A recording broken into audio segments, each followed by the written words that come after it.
Agreement with Moderna to create life-saving vaccines in Laval. Can the minister tell us about the progress of this facility? This is a long time coming, so let's have a listen to this live and I'll give my comments if it's accurate.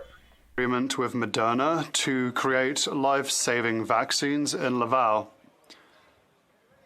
Can the minister tell us about the progress of this facility and what it means for jobs, for growth, and for success in Canada's biomanufacturing sector? Thank you, Mr. Speaker. We've delivered. Last Friday, I was with my colleagues to celebrate the end of the construction of the Moderna factory, the most modern factory in the world. It'll be here in Canada, produce 100 million vaccines. Mr. Speaker, this is great news for Laval, and excellent news for Montreal, excellent news for research, and excellent news to make sure that we continue to be at the forefront of scientific progress in the world. Is this true? Let's check. With a flair for the futuristic, Moderna's latest marvel in Laval is gearing up to arm Canadians with COVID-19 vaccines by fall 2025. Jer Collins, Moderna's wizard of operations and quality, unveiled the plant's readiness during a celebratory lap of the new facility. This RNA vaccine powerhouse is set to churn out a staggering 100 million doses yearly, marking a colossal leap in homegrown healthcare innovation. Back in April 2022, the feds inked a deal with Moderna, planting the seeds for this $250 million beacon of hope in Quebec. Laval emerged as the chosen ground in August 2022, with construction breaking ground shortly after in November. But hold your horses, it's not just COVID-19 in Moderna's crosshairs. François-Philippe Champagne, the Minister of Innovation, Science and Industry, hinted at a future where the Laval plant could be cranking out vaccines against a slew of villains, including cancer. This venture is a game changer for Canadian self-reliance in vaccine production, according to Quebec's own Pierre Fitzgibbon. Beyond bolstering defenses against pandemics, Fitzgibbon sees this as Quebec's golden ticket to becoming a magnet for global pharmaceutical ventures, thanks to the brainpower brewing at McGill and Université de Montréal. In short, Moderna's move is more than a health boost.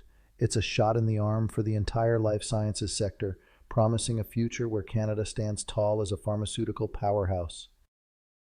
The Honourable Member for Bellechasse-les-Etchemins, Lévis. Mr. Speaker, in the Chaudière-Appalaches region, an upsurge in violent crime is creating a great deal of insecurity. These violent crimes only confirm the appalling increase in violence in the country, which under this government has seen a 39% increase in violent crimes and a 61% increase in assaults with weapons or bodily harm. That's a sad record after 8 years of this Prime Minister. When will he reverse his laxist policies on crime and send criminals to prison where they belong? The Honourable Member, the Honourable Minister for Justice. I appreciate my colleague's question.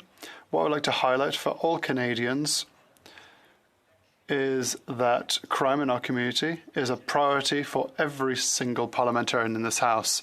That being said, with Bill C-48, which has just been adopted 2 months ago, with that bill, we have been able to target violent offenders that have used a firearm or weapon in their crime.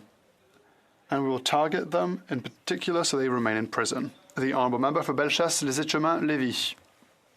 Mr. Speaker, the Liberal government's policies allow violent criminals to serve their sentences in the comfort of their own living rooms, courtesy of the Bloc-supported Bill C-5. Another story of this constant blunder has been made public. A teenage girl was lured by an ex-policeman who is serving his sentence at home.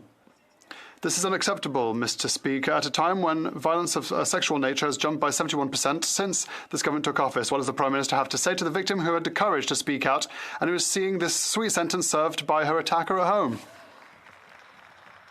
The Honourable Minister for Justice and Attorney General of Canada. Violent and sexual crimes are an absolute priority for our government, and that has been the case since we came to power. With regards to intimate partner violence, we targeted those actions a number of times through our bills. through bails as well and through other sentencings. With regards to mandatory minimum sentences, we have a complete contrast with the Conservatives when we deal with the overrepresentation of Indigenous and Black communities in our prisons. We have to target that kind of measure. Member, some South Surrey White Rock. Common sense Conservatives will stop the crime. Welcome back to Canada-Wide News. And hey, quick sidebar. I've noticed a bunch of you are lurking in the shadows, uncommitted to my subscriber list. With Trudeau eyeing the internet like it's his personal playground, subscribing is your ticket to never missing the show.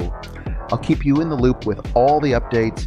As always, your opinions matter, so drop your thoughts in the comments below. Now smash that like and subscribe for more impactful stories. Your engagement really changes the game.